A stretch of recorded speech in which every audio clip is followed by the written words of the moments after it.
আমি অ্যাকচুয়ালি যে বিষয়গুলো সবার কাছে বলতে চাচ্ছি সেগুলো হচ্ছে যে আমাদের কিছু নোট ডাউন করা আছে, তার মধ্যে অ্যাকচুয়াল যে বিষয়গুলো স্পেশাল হিসেবে আমরা ধরে নিয়েছি সেগুলো হচ্ছে যে Cox's Bazar hotel, motel, zone, restaurant এবং বিভিন্ন স্থানে প্লাস্টিকের অতিরিক্ত ব্যবহারের ফলে সমুদ্রের পরিবেশ দূষিত হচ্ছে।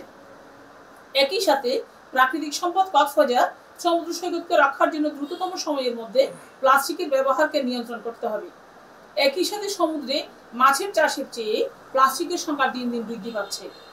উল্লেখ্য যে সমুদ্র তীরবর্তী এলাকায় পূর্বের ন্যায় কাসিম ডিম দিতে আসে না, এই সংখ্যা প্রতি বছর কমছে এবং অনেক বেশি কমে আসছে।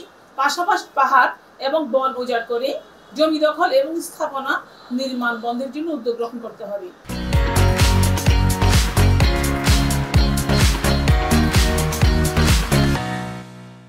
এছাড়া সৈকতের যে ইসিএ এলাকায় আইন না মেনে বিভিন্ন ভবন নির্মাণ হচ্ছে, জমি দখল হচ্ছে, স্থাপনা নির্মাণ কাজ চলছে। এসব অবৈধ স্থাপনা উচ্ছেদ করতে হবে এবং আমাদেরকে এই বিষয়ে প্রশাসনকে তাগাদা দেওয়া জরুরি এবং বিষয়টি আমাদের পুরা কক্সবাজার জেলাবাসীর কাছে এটা আমাদের উপস্থাপন করা জরুরি। আমরা এ বিষয়ে প্রশাসন, বাংলাদেশ সরকার সহ প্রত্যেকটা জনমন্ত্রক নেতা কর্মীদের সার্বিক সহায়তা আমরা কামনা করছি। তো আশা করি আপনারা সবাই আমাদের সাথে থাকবেন। আমাদের যে অ্যাকচুয়াল যে বিষয়গুলো আছে এগুলো নিয়ে আমরা খুব ভালনারেবল অবস্থায় আছি। তো যেহেতু জীববৈচিত্র্য সংরক্ষণ খুব বেশি জরুরি, আমরা বিশ্বের অন্যান্য উন্নত দেশের সাথে তাল মিলিয়ে চলতে গেলে আমাদেরকে জীববৈচিত্র্য রক্ষা এবং জলবায়ু পরিবর্তনের সাথে সাথে আমাদের যে দিক নির্দেশনামূলক যে নিয়ম নীতিগুলো আছে সেগুলো মেনে চলতে হবে। আমাদেরকে পরিবেশ সংরক্ষণ করার জন্য একসাথে শপথ আকারে কাজ করতে হবে। এটাই হচ্ছে আজকে আমাদের মূল শপথ এবং মূল স্লোগান। আশা করি আপনারা সবাই আমাদের সাথেই থাকবেন। আপনারা হয়তো জানেন কক্সবাজারে হচ্ছে ইতিমধ্যে ভূগর্ভস্থ পানির স্তর বিভিন্ন এলাকায় নিচে নেমে গেছে এবং ইসিআই না মেনে ঝাউবাগান উজাড় সৈকত দখল করছে। প্লাস্টিকের অপরিকল্পিত ব্যবহারের কারণে আমাদের নদী এবং সমুদ্র দূষণ হচ্ছে। বাকখালী নদী দখল, কোহেলিয়া নদী দখল এবং বিভিন্ন ধরনের পরিবেশের যে পরিবেশ বিধ্বংসী প্রকল্প হাতে নিয়েছে। পাহাড় কাটা, বন উজাড় সাথে আছে। সমুদ্রে ময়লা আবর্জনা ফেলার কারণে হচ্ছে সমুদ্র দূষিত হচ্ছে, তারা উজাড় করা হচ্ছে, বন্যপ্রাণী আহরণ করা হচ্ছে। এই যে পরিবেশ বিধ্বংসী কাজ, এটা চলমান থাকলে কক্সবাজার একসময় হারিয়ে যাবে। কক্সবাজারের একটা বিষয় দেখবেন, এখানে যে প্রকল্পগুলো নেওয়া হচ্ছে, বিশেষ করে বেজার যে প্রকল্প কক্সবাজারে নিয়েছে সোনাদি এবং টেকনাফে ৮,৮৮৫ একর।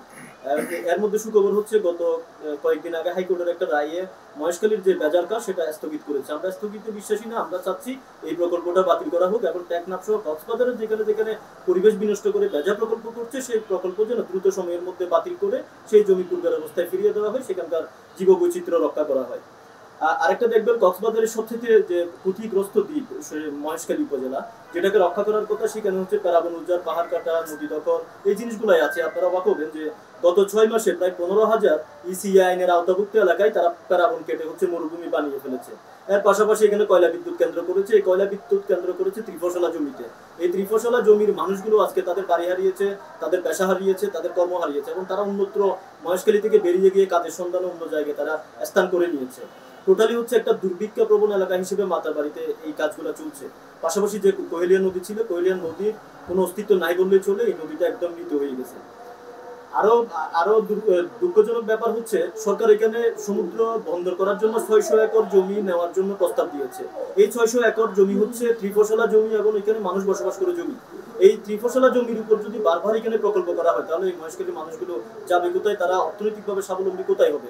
এবং সেখানে তাদের দক্ষ করার জন্য কোনো ইনস্টিটিউট গড়ে তুলে তাদেরকে শিক্ষাও দেওয়া হচ্ছে না, সেদিক দিয়ে তাদের বঞ্চিত করা হচ্ছে।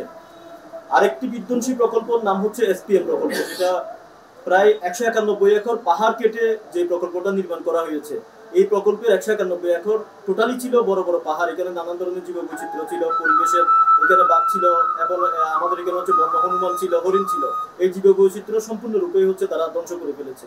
তো আমরা চাচ্ছি কক্সবাজারের যে পরিবেশ এবং জীববৈচিত্র্য সেটা রক্ষার আওয়াজ আমাদের এখনই তুলতে হবে। নতুন বাংলাদেশ যে বিনির্মাণ হচ্ছে, সেই নতুন বাংলাদেশে আমরা যে স্লোগান নিয়ে সামনে যাচ্ছি এবং সেই স্লোগান আমরা বাস্তবায়ন করতে হলে আমাদের পরিবেশ বিধ্বংসী কাজগুলো এখনই কমাইতে হবে। সেক্ষেত্রে সংশ্লিষ্ট দপ্তর যারা আছে, পরিবেশ অধিদপ্তর, বন কর্মকর্তারা যারা আছেন, তারপরে সংশ্লিষ্ট উপজেলা, ইউনো, ডিসি অফিসের যারা কর্মকর্তারা আছেন, তারা আসলে কাজের কাজ কিছুই করছেন না। আমরা চাই এই দপ্তরগুলোকে সক্রিয় করা হোক, পরিবেশ বিধ্বংসী কাজগুলো বন্ধের জন্য দ্রুত পদক্ষেপ নেওয়া হোক। সরকারে আবার পুনরায় যাতে এটা তরুতাজা হয়ে না ওঠে সেটা আমাদের সরকারের কাছে দাবি দেওয়া থাকবে। যাতে ওই পরিবেশ বিধ্বংসী যেগুলো ধ্বংসের প্রান্তে গিয়ে দাঁড়াছিল এগুলো স্থগিত করা হয়েছে।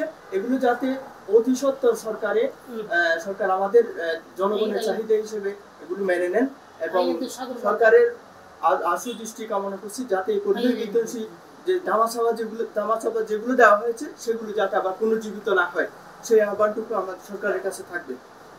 আর বিশেষ করে নতুনভাবে যে প্রকল্পটা আবার মাতারবাড়িতে ইতিমধ্যে 600 একর জমি নতুনভাবে অধিগ্রহণ করার প্রস্তাবনায় আসছে।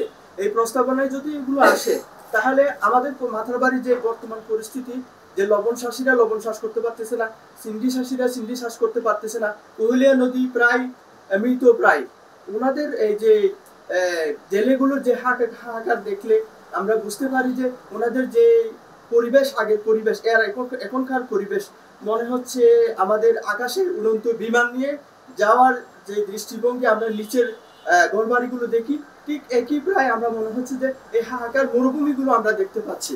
এই মরুভূমি যাতে দ্বিতীয় পর্যায়ে গিয়ে ওই কয়লা বিদ্যুতের দ্বার প্রান্তে আমরা যখন গিয়ে দেখব তখন আমরা দেখি যে কয়লার যে ধোঁয়াগুলো আমরা দেখতে পাই না, কিন্তু কয়লার যে ধোঁয়া দেখতে না পেলেও কয়লার যে মরণঘাতী আঘাত আমরা একটু একটু পাচ্ছি ইতিমধ্যে, আমাদের রুবেল ভাই বলে গেছেন। সেই সুবাদে বলবো নতুনভাবে প্রস্তাবনায় যে 600 একর জমি প্রস্তাবনা এসেছে এগুলো বাতিল করার জন্য সরকারের কাছে আশু দৃষ্টি আকর্ষণ করছি।